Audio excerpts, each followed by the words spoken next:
সকাল সকাল আমরা চলে এলাম বারাণসী স্টেশনে। আজ আমরা বন্দে ভারত ট্রেন করে যাব অযোধ্যা। স্টেশনে চলে আসার পর থেকে অলরেডি ট্রেনটা দাঁড়িয়ে আছে। উঠে পড়লাম আমরা ট্রেনে, নিজের জায়গায় বসে পড়লাম। সঙ্গে সঙ্গে পেয়ে গেলাম জলের বোতল এবং কিছুক্ষণ পরেই আমাদের হয়তো ব্রেকফাস্টটা দিয়ে দেবে। 2.5 ঘন্টার এই জার্নি খুব ভালো লাগছিল এবং ব্রেকফাস্ট করতে করতে আমরা আমাদের গন্তব্যের দিকে এগিয়ে চলেছিলাম। আমরা ভেজ ননভেজ দুরকম ব্রেকফাস্টই নিয়েছিলাম। নেমে পড়লাম আমরা অযোধ্যা জাংশনে। নেমে দেখি কি সুন্দর এই স্টেশন, দেখে মনে হচ্ছে যেন আমরা এয়ারপোর্টে চলে এসেছি। এখান থেকে আমরা টোটো করে চলে গেলাম আমাদের হোটেলে। হোটেলটা খুবই কাছে ছিল এবং রিসেপশনটা এত সুন্দর করে সাজানো, দেখে বোঝা যাচ্ছে আমরা রামনগরীতে চলে এসেছি। দেখতেই পাচ্ছ আমাদের সবার খুব খিদে পেয়ে গেছে। হোটেলের ব্যানকোয়েট হলে আমাদের লাঞ্চের ব্যবস্থা করা হয়েছিল। খুব সুন্দর সমস্ত ভেজ আইটেম আমরা আজ খেলাম এবং খাওয়ার পর আমরা বেরিয়ে পড়লাম আমাদের বিভিন্ন জায়গায় ঘুরতে। এখন চলে এসেছি আমরা অযোধ্যা ঘুরতে।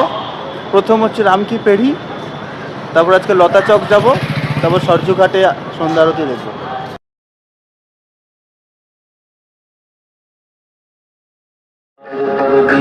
उमरो मंत्र विभीषण माना लंकेश्वर भय सब जग जाना युग सहस्त्र भूजल पर भानु लीलो ताई मधुर फल जान महारानी जहाँ रामचंद्र राजा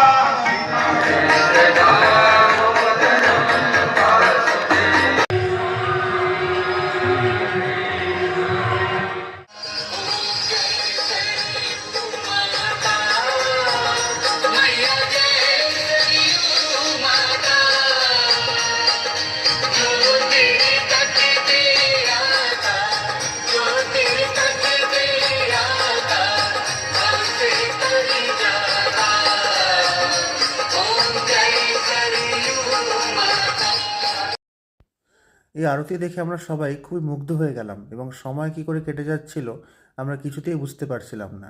প্রায় 25 থেকে 30 মিনিটে আরতিটা চলছিল এবং এটা আরতির শেষ ধাপ এবং আমার মনে হয় এটা আরতির সবথেকে আকর্ষণীয় দৃশ্যটা। দেখে সত্যি অসাধারণ লাগছিল। আরতি দেখে মন ভরে গেল, কিন্তু পেট ভরানোর জন্য আমরা চলে গেলাম স্ট্রিট ফুড খেতে। এখানকার ফেমাস বাটি চোখা আমরা ট্রাই করলাম, তারপর আমরা এখানকার লোকাল রাবড়িও খেলাম। খুবই ভালো লাগলো খেতে। আজকের মতো আপাতত টাটা, আবার দেখা হবে পরের ভিডিওতে।